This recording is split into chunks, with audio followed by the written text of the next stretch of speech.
ലഹരി വിരുദ്ധ ദിനം എന്റെയൊക്കെ ജീവിതത്തിൽ അത്രത്തോളം കടന്നു കയറിയതുകൊണ്ട് ഈ സമൂഹത്തെ മുഴുവനായി നശിപ്പിച്ചുകൊണ്ടിരിക്കുന്ന ലഹരി എന്ന വൻവിപത്തിൽ നിന്നും മനുഷ്യരെ ബോധവൽക്കരിക്കുക എന്നതാണ് ലഹരി വിരുദ്ധ ദിനത്തിന്റെ പ്രധാന ലക്ഷ്യം.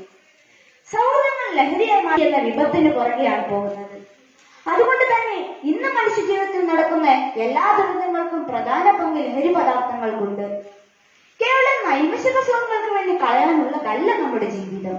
അത് സുഹൃത്തുക്കളോടൊപ്പം കുടുംബത്തോടൊപ്പം സന്തോഷത്തോടെ ജീവിക്കാനുള്ളതാണ്. അതുകൊണ്ട് തന്നെ ലഹരി ഉപയോഗിക്കുന്നതിനെതിരെ ആളുകളിൽ ബോധവൽക്കരണം നടത്തുക എന്നത് മാത്രമല്ല, നാം ഏവരും ലഹരി ഉപയോഗിക്കില്ല എന്ന ഉറച്ച തീരുമാനവും കൂടി എടുക്കേണ്ടതുണ്ട്. ലഹരി എന്ന മനോഹര വാക്ക് സമൂഹത്തിൽ മോശപ്പെട്ടു പോകുന്നതിന്റെ കാരണം നാം ഏവരും ആഴത്തിൽ പഠിക്കേണ്ടതുണ്ട്.